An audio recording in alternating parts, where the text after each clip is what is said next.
Bismillahirrahmanirrahim, mes chers étudiants, bienvenue à l'occasion de cette nouvelle vidéo consacrée au troisième point du marketing opérationnel, à savoir la politique de communication. Alors, rappelons qu'on est toujours dans le cadre du marketing opérationnel qui constitue la base de la satisfaction de la clientèle. Et donc, comme on l'a déjà souligné, donc la satisfaction passe par la mise en place d'une bonne politique de produits, de prix, de communication et de distribution. Donc, nous avons eu l'occasion de voir un petit peu les composantes d'une politique de prix, de produits. Maintenant, nous allons, alors dans cette vidéo, nous allons mettre l'accent sur la politique de communication. Alors, la politique de communication est un élément clé du marketing mix. Alors, pourquoi c'est un élément clé? Dans le sens où il constitue en quelque sorte le moteur qui pousse le consommateur à l'achat. Alors, autrement dit, ça ne sert à rien d'avoir le bon rapport qualité-prix si le produit n'est pas connu et si l'entreprise ne fait pas le nécessaire pour pousser le consommateur à acheter le produit. Alors, comment il va le pousser à acheter le produit? En faisant de la communication. Alors, si on essaie de définir la communication, tout simplement, la communication commerciale consiste à transmettre un message à une cible en vue de l'informer ou de modifier son comportement d'achat, bref, la pousser à acheter le produit de l'entreprise. Alors, quels sont les différents objectifs de la communication? Alors, toute entreprise, lorsqu'elle fait de la communication, il tente de réaliser trois objectifs, à savoir faire connaître le produit, qui est un objectif cognitif, alors pas cognitif, c'est en relation avec la connaissance, faire aimer, donc un objectif affectif, et enfin faire acheter le produit, donc pousser le consommateur à acheter le produit. Donc la mission d'un responsable de communication, elle est triple, donc sa mission consiste à réussir l'atteinte de ces trois objectifs. Donc un produit se vend lorsqu'il est connu, lorsqu'il est apprécié et lorsque l'entreprise fait le nécessaire pour pousser le consommateur à l'acheter. Alors, faire connaître le produit dans un premier temps, donc l'entreprise informe le client sur déjà l'existence du produit, mais aussi il communique sur ses attributs intrinsèques, physiques, etc. Alors, le deuxième objectif, c'est celui de faire aimer. Donc, le consommateur d'aujourd'hui a pris l'habitude d'acheter un produit qu'il connaît certes, mais aussi quelqu'un qui achète le produit qu'il apprécie. Donc, parmi plusieurs produits sur le marché, peut-être en présence de la même qualité, le consommateur achètera le produit qu'il apprécie le plus, qui a une bonne image de marque. Et donc, parfois, les objectifs d'une communication, ce n'est pas faire connaître un produit, mais ceci construire une bonne image de marque autour du produit. Enfin, c'est faire acheter le produit, donc pousser le consommateur à acheter le produit. Peut-être que le consommateur a des produits qui sont connus, qui sont appréciés, mais des entreprises peuvent trouver dans une situation de recul des ventes, et dans ce cas-là, donc qu'est-ce qu'ils font pour promouvoir les ventes? Et donc ils font une publicité pour pousser le consommateur à aller acheter le produit. Alors, essayons d'illustrer ces trois éléments, d'accord, par des exemples, des illustrations. Alors, pour faire connaître le produit, en général, on prend cette affiche publicitaire. Alors, cette affiche publicitaire a un contenu fortement informatif, d'accord, pour faire connaître le produit ou ses caractéristiques, d'accord, intrinsèques ou ses composantes, ses caractéristiques. Donc, vous avez remarqué, c'est une publicité qui a pour objectif d'informer le consommateur du contenu d'un produit, de ses avantages, de ses qualités, etc. Alors, pour faire aimer un produit, au contraire, parfois le contenu informatif il est nul, comme le montre cette affiche. Regardez, nous avons une bouteille d'eau minérale, une marque Volvic, d'accord? Alors, zéro information sur le contenu, sur les caractéristiques du produit, seule une image qu'on essaie d'ancrer dans la tête du consommateur, une image d'une eau minérale, d'accord, en communion avec la nature. Donc, une bouteille dans une atmosphère naturelle. Sinon, cette affiche publicitaire pour un produit de luxe, d'accord, on voit même pas le produit, mais on voit juste l'animal. L'objectif de l'entreprise est très simple, associer la marque Cartier à la force. Et cette force, elle est incarnée ou représentée dans cette affiche publicitaire par un animal qui est le guépard. Sinon, pour faire acheter le produit par le consommateur, parfois il y a un contenu publicitaire davantage axé sur les prix ou un avantage perçu positivement par le consommateur. Bien. Alors, après avoir présenté les objectifs d'une communication, alors quels sont les outils dont dispose une entreprise pour faire passer un message? Donc, c'est un objectif qui est faire connaître, faire aimer et faire vendre. Donc, l'entreprise se pose la question par quels moyens, quels sont les moyens ou outils de communication me permettant justement de toucher la cible. Alors, d'où le deuxième point, à savoir les moyens de communication. Alors, en général, on distingue deux moyens de communication, la communication média et la communication hors média. Alors, la différence, elle est très simple. La différence média, il s'agit de transmettre un message à une cible avec un intermédiaire, pardon. Donc, il s'agit de transmettre un message, d'accord, ou de faire une communication auprès d'une cible avec l'intermédiaire d'un support, là en utilisant un intermédiaire. Alors ces intermédiaires, ça peut être la télévision, la radio, l'affichage, etc. Alors la communication hors média, contrairement à la communication média, comme son nom l'indique, c'est une communication qui ne passe pas par les médias traditionnels, d'accord? C'est une communication directe, sans intermédiaire, qui consiste à toucher le consommateur directement. Alors, brièvement, essayons de voir le contenu de chaque moyen de communication. Alors, on prend la communication média qui est connue sous l'appellation publicité. Alors, juste pour nuancer la chose, la publicité fait partie de la communication. Alors, dans le marketing, on utilise davantage la communication que la publicité parce que le terme publicité, il est restrictif à quelques supports. Alors, lorsqu'on utilise la communication, c'est une communication qui intègre à la fois la publicité, mais aussi d'autres supports de communication hors média. Alors, la communication média qui est la publicité, elle est composée d'un certain nombre de supports comme la télévision, la radio, la presse, l'affichage et le cinéma. Alors, l'entreprise peut utiliser la télévision qui est un média onéreux, mais il est indispensable pour les produits nécessitant une démonstration, parce que c'est un média, d'accord, qui est dynamique, d'accord, qui est animé, contrairement, par exemple, à une affiche dans un magazine ou, d'accord, ou dans un journal. Et donc, la télévision présente l'avantage de visualiser un concept, une image, d'émouvoir davantage le consommateur ou le sensibiliser à une cause. Alors, contrairement à la télévision, vous avez la radio qui est peu onéreuse, mais il est très utilisé pour annoncer des événements ou pour sensibiliser. Alors, contrairement à la télévision qui est chère, le coût bas de la radio permet de faire des campagnes de publicité massives et répétées à grande échelle. Alors, comme autre support, vous avez la presse, peut-être quotidienne, régionale, nationale. Donc, je peux utiliser une cible quotidienne, d'accord, une presse quotidienne ou régionale selon la nature de ma cible ou selon la position géographique des consommateurs cibles. Alors, la presse, il s'adresse à un public qui est fidèle. Il présente l'avantage d'informer de façon plus ciblée. Alors, la presse, c'est vrai, vous avez un public, contrairement à la télévision, un public qui est restreint, mais qui est fidèle, d'accord?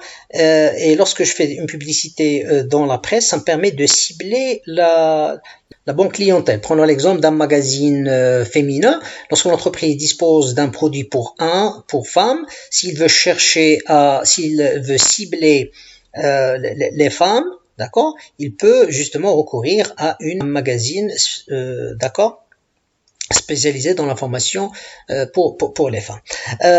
Donc, nous avons aussi comme support l'affichage. Donc, l'affichage peut être permanent, temporel, mobile, immobile. Donc, il est très utilisé pour le lancement de nouveaux produits.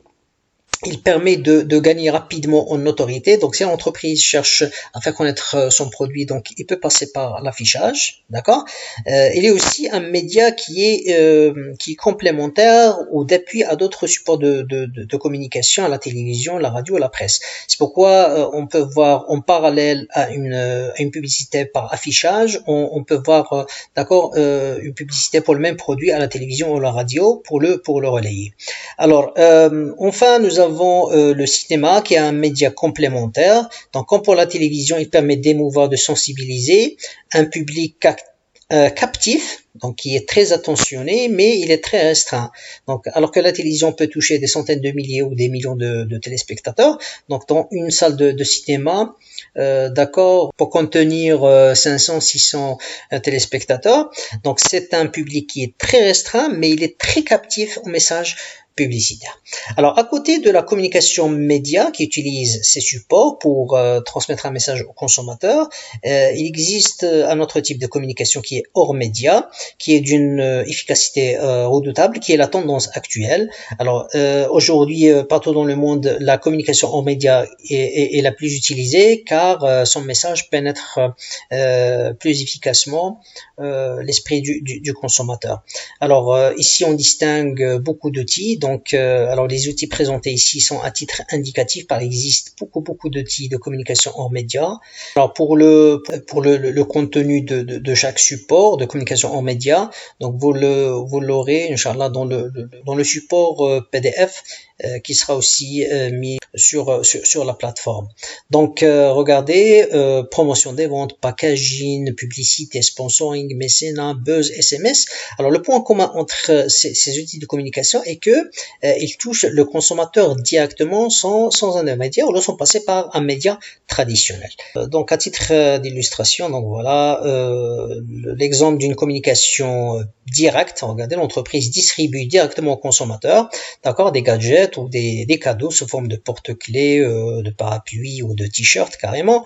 L'entreprise peut sponsoriser par exemple un événement sportif. Regardez ici le tournoi Roland-Garros, d'accord, de tennis, qui est sponsorisé par une banque française. Sinon ici un tournoi de golf qui est sponsorisé par Mercedes. Bien, donc après avoir donné une idée sur les outils de communication, nous allons passer maintenant au dernier élément, qui est le plan de communication. Alors, de quoi s'agit-il? Alors qu'il faut savoir une chose, lorsqu'on décide de faire de la communication commerciale, ce n'est pas un travail qui est improvisé, il faut le planifier.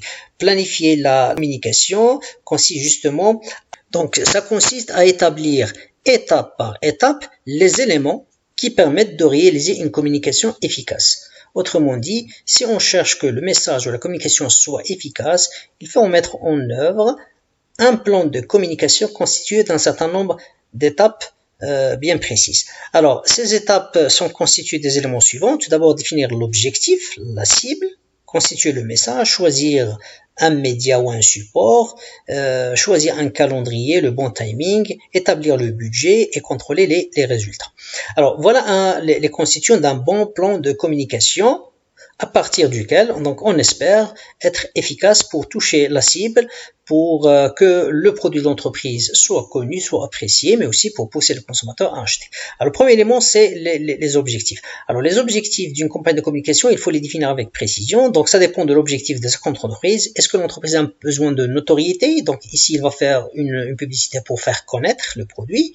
Sinon, il a un besoin d'image. Donc il a besoin d'améliorer son image de marque. Sinon, il a un problème au niveau des ventes. Donc il cherche à pousser le consommateur à acheter davantage de le produit. Donc il faut bien définir l'objectif de la communication. Donc pourquoi? Parce qu'on ne fait pas une communication pour faire une communication. On fait une communication parce que derrière nous avons un objectif à atteindre ou un problème à résoudre. Alors lorsque je définis l'objectif, par la suite il faut définir la cible. Alors quelles sont les cibles d'une communication? Alors il ne faut pas comprendre par cible le consommateur final. Une communication peut toucher aussi ce qu'on appelle les intermédiaires, les gens qui peuvent influencer le consommateur final. Alors en communication, la cible peut être soit finale, donc ce sont les acheteurs, les consommateurs d'un produit, c'est ce qu'on appelle la stratégie pull. Sinon, nous avons une cible dite intermédiaire, ce sont les distributeurs, la force de vente, les prescripteurs, leaders d'opinion ou encore les parents. Donc c'est ce qu'on appelle la stratégie push, donc qui consiste à l'achat par l'intermédiaire des distributeurs ou autres prescripteurs ou influenceurs. Alors, après avoir défini la cible, il faut constituer le message publicitaire. Alors, le message publicitaire, donc il constitue, si vous voulez, le thème principal de la campagne de communication. Alors, en général, il existe plusieurs techniques pour rédiger un message publicitaire. Nous nous contenterons de la technique copy stratégie, d'accord, qui recommande les éléments suivants. Tout d'abord, un message doit contenir une promesse, c'est-à-dire l'avantage qu'apporte le produit au consommateur. Par la suite, la preuve, donc la justification technique de la promesse, ou ce qu'on appelle la réassurance. Le bénéfice pour le consommateur doit être clairement visible, mais aussi le temps utilisé pour faire passer ce message. Ça peut être l'ambiance utilisée dans la publicité ou l'affiche publicitaire adressée aux clients. Alors, essayons de faire une illustration, par exemple pour une eau minérale Contrex ou pour une marque de de biscuits gerbelés. Alors pour Contrex, donc voilà un message publicitaire, donc on promet la minceur. Et dans le message publicitaire, on trouve la preuve, donc l'action sur les toxines, l'apport en calcium, magnésium, d'accord? Alors, le consommateur, lorsqu'il va voir ce message, il prendra connaissance que cette eau présente un bénéfice, un avantage pour lui, dans le sens il va l'aider dans son régime. Et le temps utilisé, regardez un spot Contrex, mon partenaire minceur. Sinon, vous avez l'exemple de Gerbelais, voilà un message. Donc la promesse véhiculée par le message, c'est un aliment sain. La preuve apportée, c'est par exemple l'avis d'un expert de la diététique, plus un accent mis sur la composition détaillée sur le produit, par exemple vitamines, d'accord, minéraux, fibres, etc. Alors le bénéfice, c'est que le consommateur va manger sain. Et puis le temps, c'est le temps de l'expert, du conseiller. Donc c'est l'avis de l'expert ou du conseiller qui va donner plus de légitimité au message publicitaire. Alors après avoir rédigé le message, donc l'entreprise, comme quatrième étape, va poser la question sur le média ou les médias donc qu'il faut utiliser pour faire passer le message publicitaire. Donc après avoir fixé les objectifs, défini la cible et rédigé le message, se pose la question du choix du média ou de support de communication. Alors à ce niveau-là, donc il ne s'agit pas de choisir un média ou un support de communication, il s'agit de choisir plutôt ce qu'on appelle un mix de communication. L'entreprise pose la question, quels sont les moyens adéquats permettant de toucher la cible. Alors dans une communication, l'entreprise peut associer une publicité à la télévision, affichage, SMS, réseaux sociaux. Alors l'entreprise choisira donc les médias ou les supports de communication susceptibles d'atteindre la cible désirée. Alors, l'entreprise par la suite, il doit planifier la campagne de communication. Comme la cadence du management, il est annuel. Attention, le message publicitaire prend beaucoup de temps pour pénétrer l'esprit du consommateur. C'est pourquoi l'entreprise utilise, d'accord, une cadence pluriannuelle. Donc, la communication se fait tout au long de l'année. Donc, l'entreprise doit établir un calendrier sur toute l'année, d'accord. Et donc, il doit planifier dans le temps. D'accord, dans le temps et dans l'espace, ces campagnes de communication.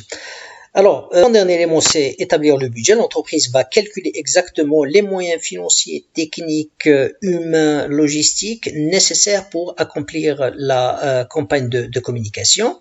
Et par la suite, le dernier élément, c'est le contrôle des résultats. Alors l'entreprise, avant de se lancer dans la campagne de communication, qu'est-ce qu'elle a fait? Donc, il a fixé ou il a défini des objectifs. Après la campagne de communication, il va contrôler les résultats par rapport aux objectifs. Et donc l'entreprise va constater les écarts. Est-ce que le message est-ce que nous avons réalisé tous les objectifs ou partiellement? Quels sont les problèmes rencontrés et pourquoi, comment expliquer peut-être une contre-performance ou le fait que certains objectifs n'ont pas été atteints. Et là, l'entreprise, la réponse peut être quelque part dans les éléments du média. Ça peut être peut-être des objectifs trop ambitieux, sinon ne sont pas adressés à la bonne cible intermédiaire, sinon le message n'a pas été assez clair ou assez persuasif, sinon on n'a pas choisi le bon média, etc. Donc il y a un travail d'apprentissage à faire à ce niveau-là par l'entreprise.